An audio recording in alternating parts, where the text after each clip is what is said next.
We are wrapping up our series, Jesus Over Everything, and it's been a great series. And we've been talking about how we can put Jesus over specific areas of our lives. And I wanted to list out the topics that we've actually covered. And if you've not been with us for the entire thing, I encourage you to go back. It's all online on YouTube. But we've been talking about how to have Jesus over identity, anxiety, unforgiveness, disappointment, silence, death, demonic, people-pleasing, end times, family, impossible, desire, discontentment, compromise, future, finances, and work. Woo! Yeah, we covered a lot there. That pretty much sums up life right there. That sums it up. That's going to cover a lot. So, instead of covering a new topic today, I wanted to wrap up the series and wanted to answer this question. So we've been answering the question, how do you have Jesus over specific areas of our lives in an attempt to have Jesus over everything? The question I want to answer today is, how do we keep Jesus over everything? How do we keep Jesus over everything? Turn to your neighbor right now and say, you better keep Jesus over everything. Turn to the other person and say, you too, buddy. You too. You know, it's awesome to have a moment of victory, but it's better to live in victory. It's great to win a game, but it's better to have a winning season. It's great to do something awesome, but it's even better to be doing something awesome. And that's what God wants for us. He wants us to keep Jesus over everything. And what it really means to have Jesus over everything is to simply have him Lord, King, ruler over your life, that he's the one that is number one in your life. And when we don't do that, when we don't have Jesus over a specific area or any area of our life, that's when we introduce chaos into our life. Something else fills that throne. Someone else sits on that throne. Something else sits on that throne. And that's when it becomes not good. That's when our life starts to go off the rails. That's when we experience chaos. And that's when we experience life, not the way that God intended it to be. But God wants us to experience life and life to the fullest. But whenever we have something else that's not supposed to be there, whenever we start to live in a way that's not in accordance to God's will, God's plan, God's purpose, now our life starts to go the wrong direction. That's why, you just think about the 10 Commandments. Think about don't lie, don't steal, don't commit adultery. Well, if you do those things very long and very much, your life's going to be chaotic. You start lying to people, your life's going to get messed up. You start stealing from people, it's not good. But you think about it, what we've been talking about, Jesus over everything, is actually the first 2 commandments. To have no other gods before me and not to make any idols. That's really the first 2 commandments. That's really what we've been talking about. To have Jesus over everything is to simply obey those first 2 things. So if we were to disobey the other ones, the later ones, our life turns chaotic. It's also true, and how much more true, for the first 2, when we don't obey that one, man, our life's going to turn into chaos. That's what we've been talking about. And the Bible actually has a specific word that it uses for this whenever we disobey the first and second command, those first 2. And it's called idolatry. It's called idolatry. Now, that's probably not a word that you use like every day. It's not probably a word that you use. It probably doesn't come up in your small group during prayer time. Someone's probably not going to be sharing their prayer request. Hey, just pray for me. I just really struggle with idolatry today. I went to the antique shop and all these houses. I was tempted to bow down.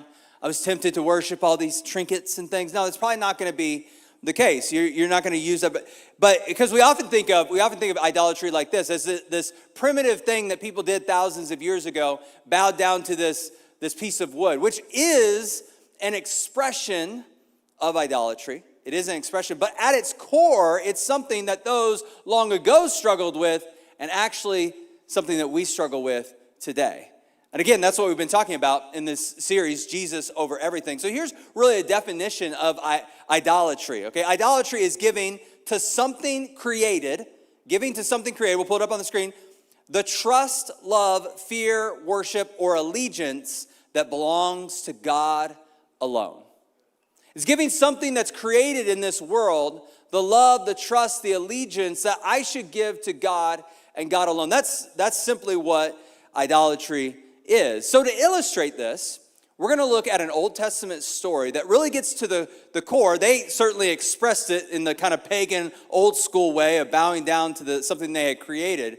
But at the core of it, it was idolatry, and something that we could take from it and learn today and so that we can keep Jesus over everything. So to give you a little bit of context, this is probably a story, if you've been in church any amount of time, you're going to be familiar with this story. But to give you context, this is the Israelite people had just come up out of Egypt. They've been slaves for over 400 years there. They come up out of Egypt led by Moses, and God had done some pretty incredible things, some pretty amazing miracles. They had seen, this is what the people had seen, the 10 plagues. They had seen the Passover.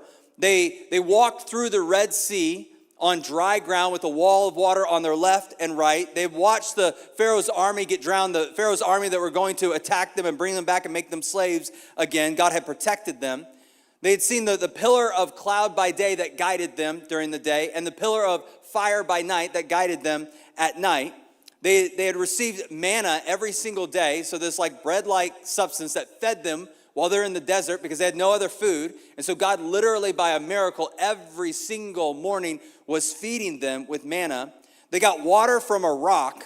They had victory over Amalek. And they had also seen God come down on a mountain in a cloud of fire and smoke, and where Moses would go up and talk to God on the mountain. So the Israelites had seen all these miracles, all these crazy things happening. They had to be like they had to think, man, God is real, God's true, God is in our midst with all these miracles that had happened. And yet we come to this story, and they're quickly giving up on God. So Moses is up on the mountain with God, talking to God, and the Israelites are down at the base of the mountain at camp. And so that's where we're going to pick up the story. It's in Exodus 32. Exodus 32, we're going to start reading in verse 1. If you're ready, say, oh yeah.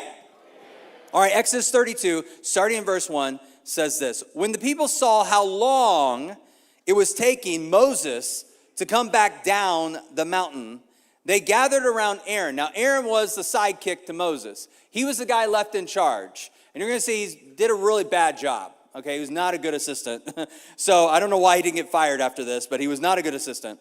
So they gathered around Moses, all the people, or around Aaron, and said, come on, they said, make us some gods who can lead us.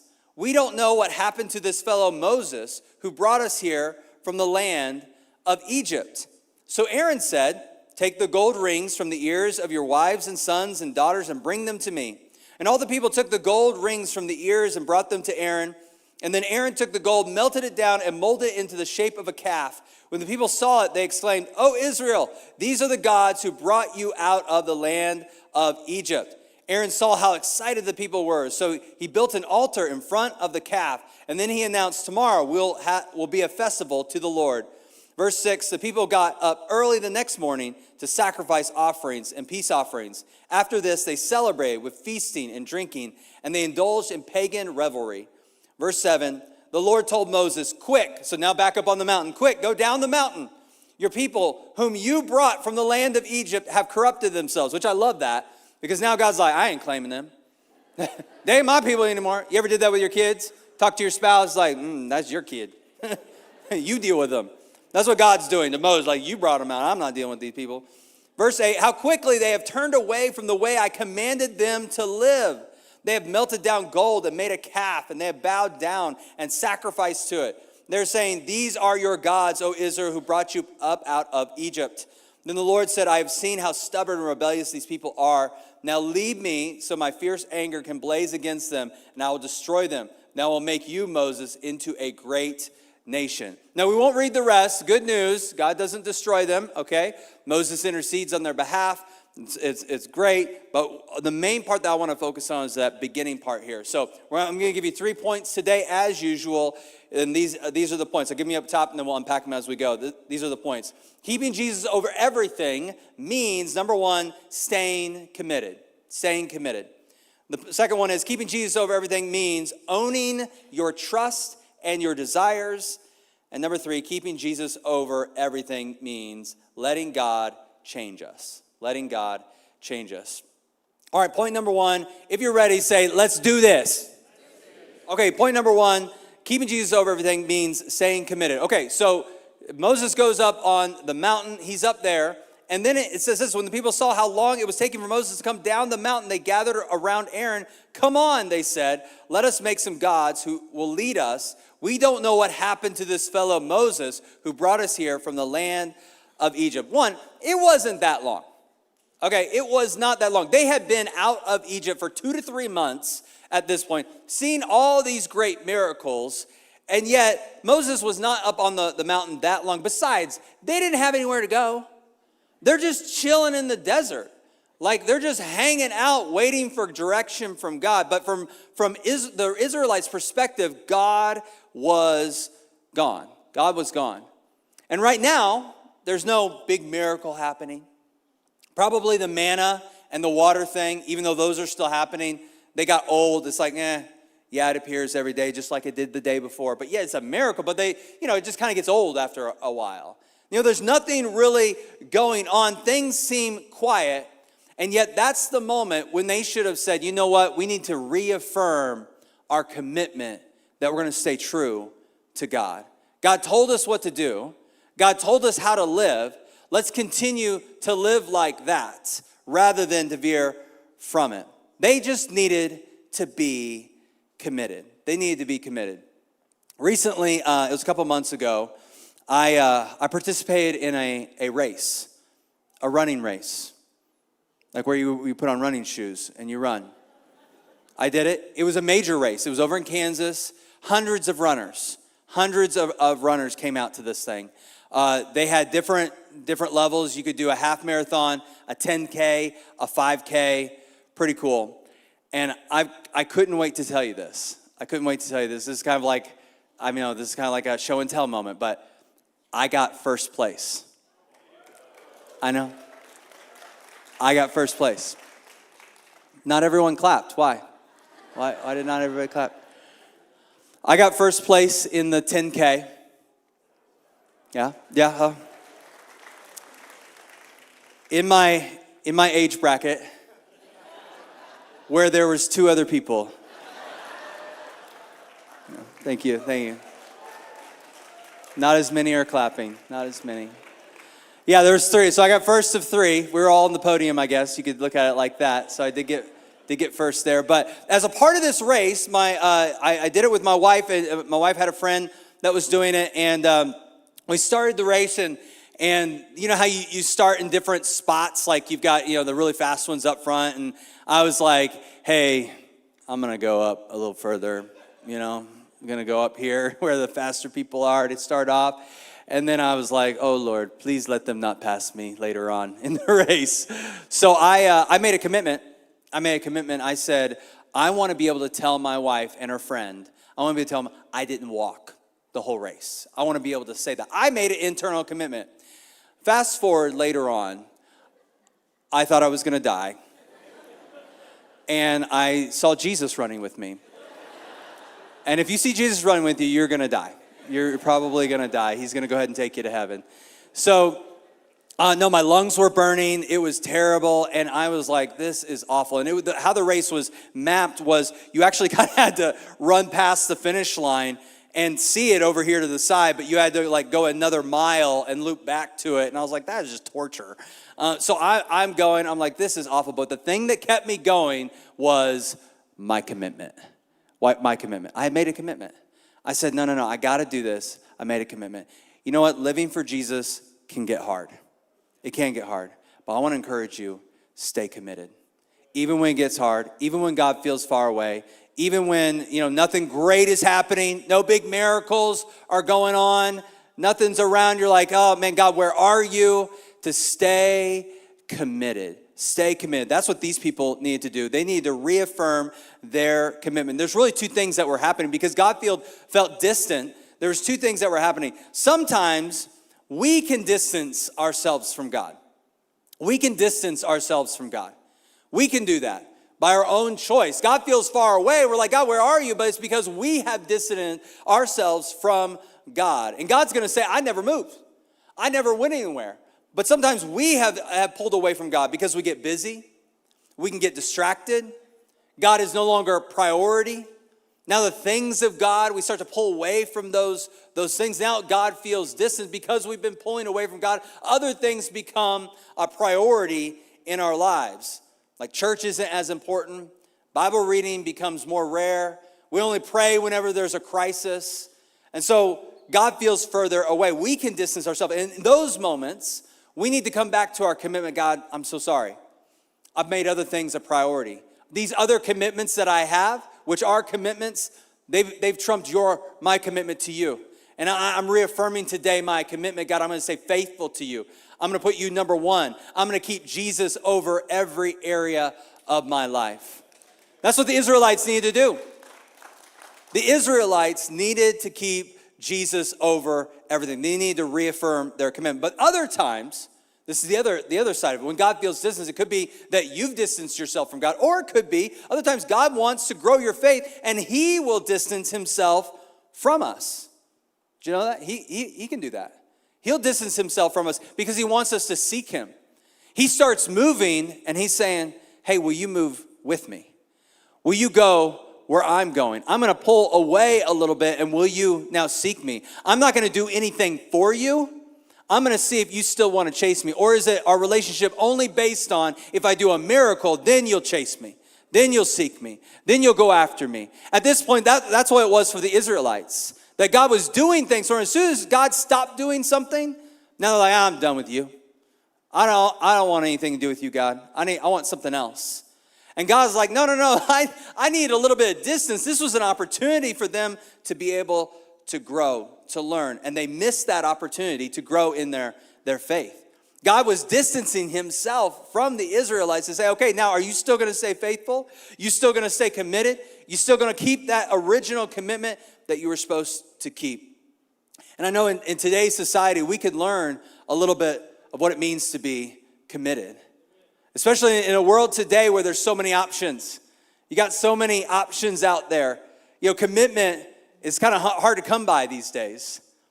Job gets hard. I'm done with this. I quit. I'm going to go do something else. Marriage gets tough. I'm done. I'm done with this marriage. Man, the kids are crazy. I'm going to trade them out for new ones. You can't do that. You're stuck. You're stuck with your kids, okay? You can't do that. But commitment is something that we can learn in today's society. Learn to stay committed to God is where it starts. Learning to stay committed to Him. Keeping Jesus over everything starts with being committed. Okay, the second one, keeping Jesus over everything means owning your trust and your desires. Owning your trust and your desires. Again, just referring back to the story, verse 6, the people got up early the next morning, so after they had made the calf, to sacrifice burnt offerings and peace offerings. After this, they celebrated with feasting and drinking, and they indulged in pagan revelry. Now, they did two things wrong, okay? They did two things wrong in this scenario. They put their trust in the wrong place. They put their trust in the wrong place in this golden calf thing, and they expressed their desires in the wrong way. They expressed their desires in the wrong way. Okay, this first one. They put their trust in the wrong place. They got up to offer burnt offerings to this golden calf. There was only one that they were supposed to do that for. You could only sacrifice offerings to one, and that was to God and God alone, not to a golden calf. I mean, they had already learned this. God had already given them the 10 Commandments. It's not like they could play ignorant. In Exodus 20, we're in Exodus 32. In Exodus 20, He had already given them the 10 Commandments, saying, no, you can't sacrifice to other things. You can't make idols and offer anything to them. That's only for God and God alone. So the question is, why are they putting their trust in a golden calf? Why are they putting their trust in a golden calf? And the reality is, they wanted something tangible and physical right in front of them. They wanted something that they could control. See, God was distant, and rather than referring back to their commitment, they filled that gap with something that they could have tangible and something they could control. Because God wasn't there, God was gone. They wanted something to hold on to. They wanted something to hold on to. We've got two dogs, and one of them is their brother-sister. We got them when they were little puppies, and one of them's Roxy. And Roxy is just, it's funny to watch the personalities because Roxy's just so nervous and scared. And she's almost like she's a cat, but she's a dog. You know what I'm saying? You have a dog like that? And it's like they act like a cat. And which I had known that. You know how I feel about cats. I don't like cats. You know, they're part of cursed creation. You know what I'm saying? So, but Roxy, you know, she's a sweetheart. She's a sweetheart. In fact, we got a picture of her. There's Roxy, the one on the right there, the one on the right. They're both cute. The one on the left's my wife. She's beautiful too. So Roxy is, there she was not very old, just like 8 weeks old or something like that. And now she's like 5 years old. And every time you pick her up, and just to get situated, when she leaves the ground, she starts to act like a cat, and she'll just, claw all over you, like, good grief. But her brother's like, he's fat, and he's just, like, big, and you just hold him, and he's like, where are we going? You know, he's just happy as can be, the brother is. But then Roxy is just, like, crawling over. She's like, I don't have the ground. I need something to hold on to. I got to have something tangible to grab. And so that's what the Israelites were needing. They were needing something that they could hold on to because God was gone, at least in their perspective. Because the reality is, was God really gone? Was God really that far away? Was God unaware of the Israelite situation? No, he knew exactly what they were, but the Israelites were probably scared. They were worried. They were afraid, just like we get scared, worried, and afraid. The reality is, instead of doing the hard thing and continuing to trust God when he doesn't feel close, they chose the easier thing to trust something they could see and feel, something they could control. And isn't that sometimes what we do? When God feels far away, when God's like, God, where are you? The bills are coming due. Like, have you seen my bank account? Have you seen what's going on? And God doesn't seem like he's anywhere around. You're like, oh, okay, I got to do something. I got to look for another job. I got to get a second job. I got to find somebody. I got to go rob a bank. I got to do something. You know, I got to go find something tangible that I could have, that I could trust in. But here's the thing. Trusting those things does require less faith because they're tangible, they're in front, they're close to us. Just one problem. They don't actually help us. They actually can't help us. I mean, think about the golden calf for a second. The golden calf, the only thing the golden calf was good for was looking gold. Okay, it was just gold. But it couldn't help them with their finances. It couldn't help them with their health. It couldn't help them with their future. It couldn't help them with their anxiety. It couldn't help them with their depression. It couldn't help them with their sickness. It couldn't help them with any of those things. Only God could do that. Now, God just felt like he was distant, but their job was to simply put their trust in him, not in a calf. And our job is the same. Even when God feels distant, that we're supposed to trust simply in him. Because the reality is only Jesus can truly help us with all the things that we've covered. I'm going to cover the list again. When we put Jesus over everything, only he can help us with our identity, our anxiety, our unforgiveness, our disappointment, with death, demonic, people-pleasing, end times, family, impossible, desire, discontentment, compromise, future, finances, and work. Only Jesus can help with those things. And the temptation for all of us is to put our trust in something that we can see and we can feel whenever God feels far away. Why?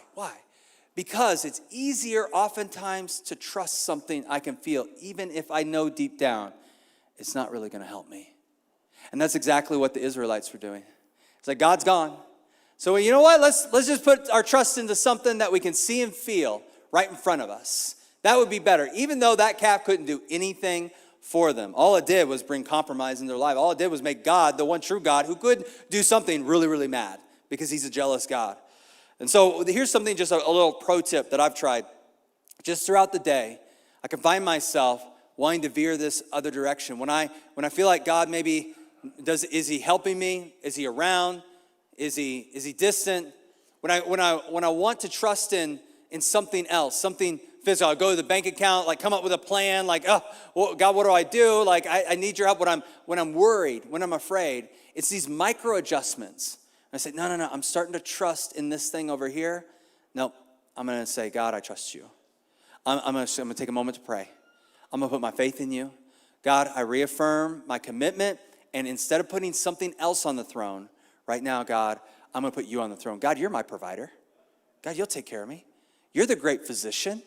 You know my beginning days and my end of days. God, you know all of it. You know this situation over here. And I know I want to take control of it right now, but God, I put my trust and my hope in you. It's those micro adjustments throughout the day, and that's really where we move from idolatry into putting Jesus over everything and keeping Jesus over everything. But there was a second thing here, because it wasn't just the calf, because you know what else they did? They threw a party.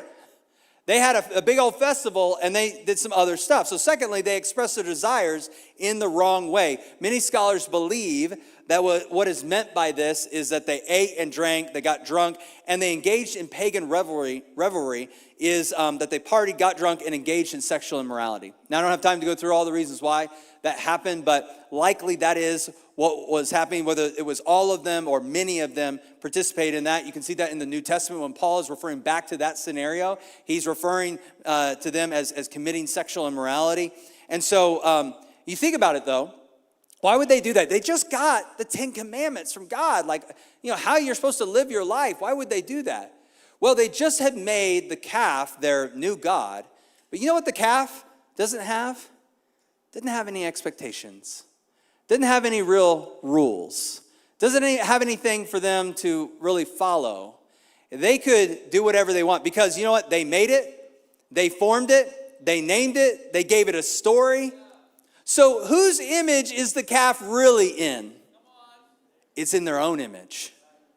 It might look like a calf, but it's made in the image of the Israelites and their sinful nature. And sometimes what we can do is we replace, God, I don't, and this can happen subconsciously. God, I don't really like these rules. I'll put something else there. Sometimes it's a way of thinking, an ideology. It's like, I don't really like. When we start to do that, we're just forming God in our own image. We're saying God's like this. When God needs to just define God and tell us who he is and what he expects of us. Because oftentimes behind changing who God is a desire that we don't want to deal with. Oftentimes is a desire that something going on behind the scenes that we don't want to deal with. The great thing for the Israelites, at least they thought, is like, hey, we can do whatever we want with this God. Hey, let's throw a party. Woo! They thought they were having freedom, but what it brought was bondage. Sin always brings bondage. We think we have all this freedom. Oh, you can have all this freedom. We can live in this world. There's no rules. You know what? You don't want to live in a world where there are no rules. Because God made this world to function a certain way. When we start to take off all the rules and live our own way, to live how we want, live how the world wants, man, that's not freedom. It actually turns into bondage. God wants us to experience freedom. And he's like, okay, if you want freedom, right here is the lane. Here's how you do your desires. I gave you those desires. In fact, you could say it this way. Sin is simply expressing a God-given desire in a God-forbidden way. So your desires aren't bad. I encourage you to go back and listen to the message that Pastor Scott did on desire, Jesus over desire. Those desires aren't bad. God gave you those desires. But those are supposed to be expressed in a God, not forbidden way, but in a God-ordained way. That's what he wants for us. But the Israelites, they changed their God, and now they're changing how they're expressing their desires. If we want to keep Jesus over everything, first we have to own our trust. Those micro adjustments every single day. Say, no, God, I'm going to trust you. I'm going to trust you. I'm going to trust you. And then we have to own our desires as well. We have to say, God, how do you want me to express this desire? God, what's your plan? What do you want me to do with this? When we do that, we're going to keep Jesus over everything. Owning our trust and owning our desires. This last one, keeping Jesus over everything, means letting God change us. Letting God change us. Verse 9, it says, then the Lord said, I have seen how stubborn and rebellious these people are. One translation calls it stiff-necked. It translated, these people are stiff-necked, which really was a farming term. So that when someone was behind an ox and a plow, and when they tried to turn the ox, if the ox was stiff-necked, they wouldn't turn. They just kept on going straight. So the farmer couldn't get it to turn. It kept on resisting. And really, as you think about this, the problem wasn't the calf. The calf was a symptom, a downstream symptom of it. But the problem was their hearts. The problem was their hearts. Because they were out of Egypt, but Egypt was not out of them. Egypt was still in them. God was trying to change them. You think about as well, I know we talked about this earlier, but all the miracles that they experienced, all the crazy, God did all of this stuff, and yet they still so quickly turned from God. They so quickly put something else besides God over their lives. And why did they do that? Why did they choose to put other things above God? It was because they never really changed on the inside. They never really changed their heart. That's what God was trying to do, was change them. So it's not behavior modification. It's ultimately God has to change our hearts. God was trying to change their hearts. God was trying to change them. I love what Ezekiel 36:26 says. It says, I will give you a new heart. And this is God speaking. I will give you a new heart. I will put a new spirit in you. I will take out your stony, stubborn heart and give you a tender, responsive heart. Notice how many times it says, I will. 3 times. I will. I will. I will. God wants to do the work in us. See, only we can do so much on the outside to try to live for God and keep Jesus over everything. Ultimately, it's going to take God changing our hearts. But the gateway to do that is simply allowing God to do it. It's not me trying to be a really good person. I'm going to do all these great behaviors. I'm going to do all this great stuff. No, it's simply saying, God, I think you're trying to speak to me. I think you're trying to talk to me through these circumstances. God, will you simply change my heart? For the Israelites, they were stiff-necked. They were stubborn. They were rebellious. They're like, nah, I ain't going to change. I'm set in these ways. And when you do that, you have everything else besides Jesus over your life. But whenever you say, God, I got so much to learn. I've got so many issues. Help me right where I'm at. Please help me, change me, make me different. That's when God starts to change our hearts and to transform us. I know that's your heart's desire, and that's my heart's desire for me and for you. That's what God wants for us.